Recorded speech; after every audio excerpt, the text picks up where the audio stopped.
Welcome to Daybreak with Ted Tibbett and Michael Paul. If you have a comment, you can call us now at 261-0898 or pound 981 on any C Spire device. Our email is newsradiomornings@gmail.com.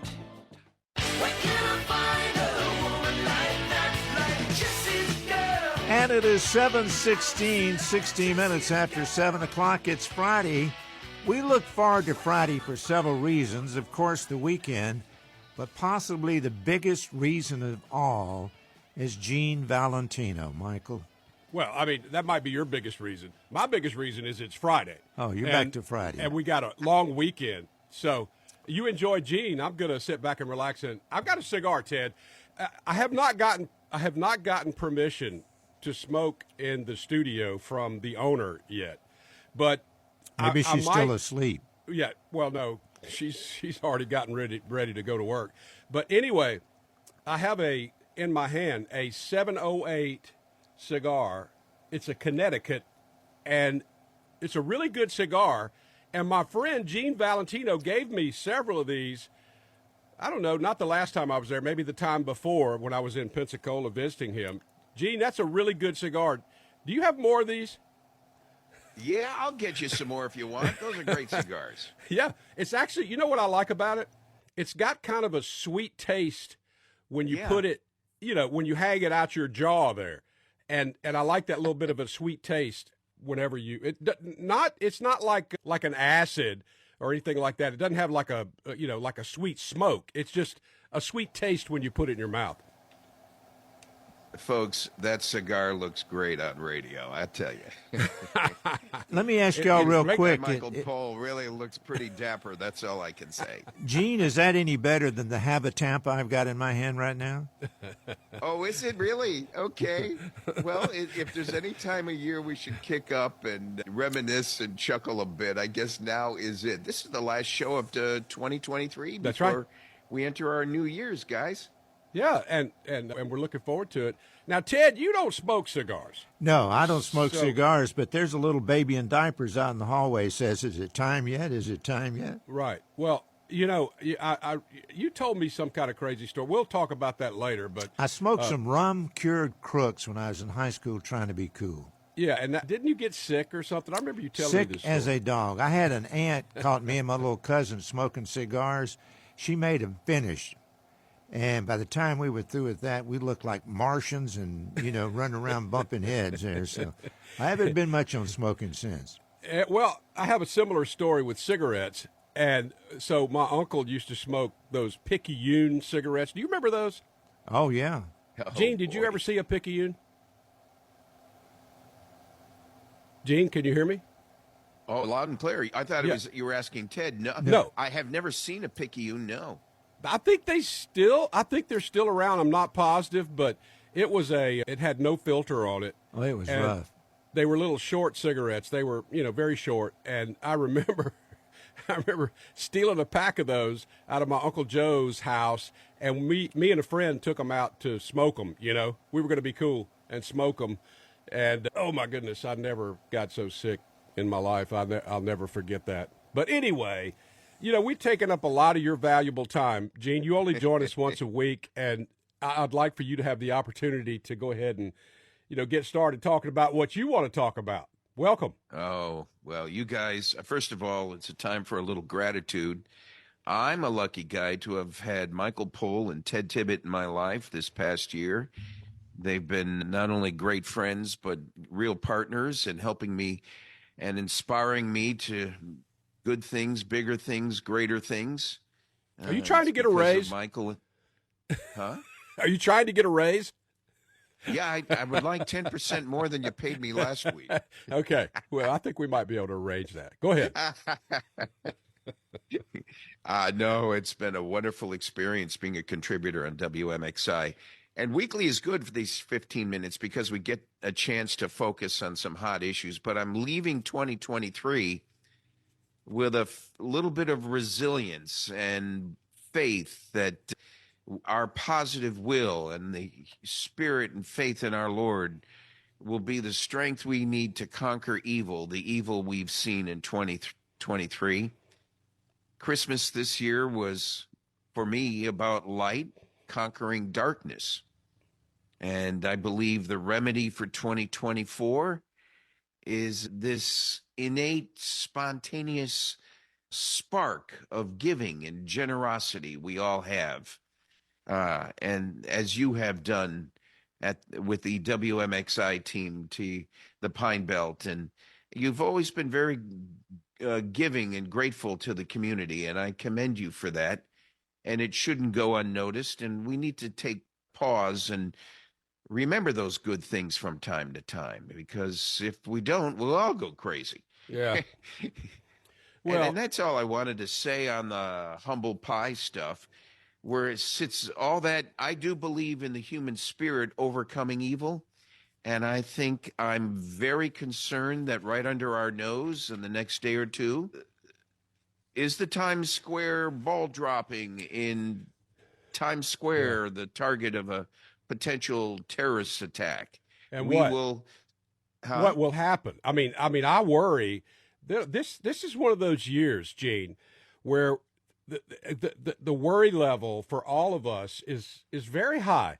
We worry about, and the reason why we worry is because we have had a president that has allowed many people to come into this country. We have no idea who they are. We have no clue what kind of diseases they're carrying. We have no idea what kind of political what's the word? I mean, what kind of point they want to try to make coming into this country. And we also know that a lot of these people don't mind giving up their life to ruin the lives of a lot of Americans. I mean, we saw that with 9/11. I see and feel another one of those coming. And I don't know why, but I just feel it. I do too, Michael. I'm concerned about, we are a nation of diversity and immigrants and culture. After all, our democracy was formed from immigrants. And the fact of the matter is we've always been welcoming to other thoughts, other ideas, other ways of life. But here's where we fall short. We fall short when we think that all of those diversities can coincide with our governance and our innate beliefs. And we can't assume that anymore. There is a jihadist group out there that is in its own dictates intending to take down America and the non-jihadists, the non-Muslims. We have to put our guard up now and realize there is not a need that we be so welcoming to the world when some of that world coming in over that border of ours intends to kill us. Exactly. And also they have no intention of assimilating, which is what the Irish immigrants, all of the immigrants, the Italian immigrants that came to this country, they assimilated to the American culture. They appreciated the freedoms that we have. We have a new culture of people coming in that don't want to assimilate. They don't want to learn our language. They want to speak a different language. I mean, it's just ridiculous. Your point is spot on. I had a phone call yesterday from a woman who is in the Florida area, but she happened to be calling me from Seattle. And she said to me that she is Latino. She came out of Ecuador. And she said to her Latino relatives and friends, hey, what's wrong with you? When I came to America and I became an American citizen legally, and I went through the process, and now that I'm an American, I'm speaking English. I'm speaking I'm talking. I'm assimilating into this American culture you're referring to. These folks snubbed her. This was her own blood and her own culture. Say, oh no, I'm not changing that. Well, we talk about constitutional amendments. Not only if you're going to become an American citizen, how about we go back to the rule that English is the first language in this nation? English is the language of this country. And you learn it or you can't become a citizen. How about that? Yeah, my grandfather overheard a conversation. My grandfather was an Italian immigrant, and my father was first-generation American. And my grandfather overheard me talking to my father saying, Dad, I can't seem to find Italian in high school language classes. I can get German, I can get French, I can get Spanish, but where's the Italian? Right. And my grandfather piped up hearing that and said, don't you worry about the Italian language. I gave my life to get over here and leave the dictates of Mussolini, and I'm such a proud American. And he fought in World War I and took a bullet for the cause and saved a few other American lives in the process. And as a result, he had a attitude like, I'm leaving that reckless, socialistic, communist mode of governance behind, and I'm coming to a free nation called America. And so my wish for everybody listening, dial it up in 2024 if your elected folks don't. Take arms if necessary, because the Constitution allows you to, and protect this nation from the onslaught of attack from people who have no other agenda but to take down our democracy, our constitutional republic. It's not only our right, we should be obligated to do it to defend this nation from ills that are coming over the line now because our elected officials are not doing it. And more importantly, what about those people who formed this nation 250 years ago, thereabouts, and were told by the British rule that was trying to keep the British monarchy in the Americas, not the United States yet?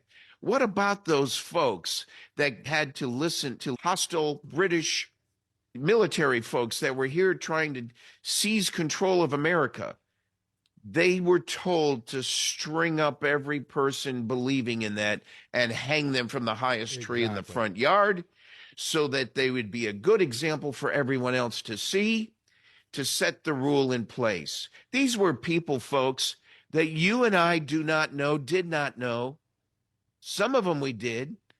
Andrew Jackson, Thomas Jefferson, Madison, and a dozen more I can name that were patriots. Some were signatories on the Constitution and the Declaration of Independence. Andrew Jackson These may have were been a little people later. that fighted for us. Andrew Jackson may have been a little later, but the other ones you mentioned for sure, That's George true. Washington, the first president of our country, these were patriots that wanted to have a free country, and had they not been successful, make no mistake about it, history, which would have been written by the British at that time, would have called them traitors, and they would have hung them up from the highest tree, and they would all be dead. Meanwhile, an Obama advisor days ago announces on a national news network that the fate of our republic is hanging in balance because of the recklessness of the current administration. That's Joe Biden, who worked for Obama. I mean, you can't make this up. And now, on top of that, Michael, we have Mayor Adams, the mayor of New York City. We have Mayor Brandon Johnson from Chicago, both boasting that we should promote our sanctuary cities, these blue cities and blue states, now overrun with illegal migrants begging for help from the feds, eating their words and wishing they never suggested that such an onslaught of outsiders infiltrate our cities and towns. It's now not a breach of our border, it's a breach of our nation.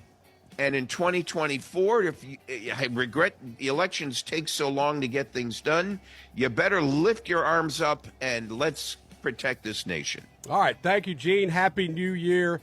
And we'll see you again next week. Best to everybody. Happy New Year, Michael. Good time.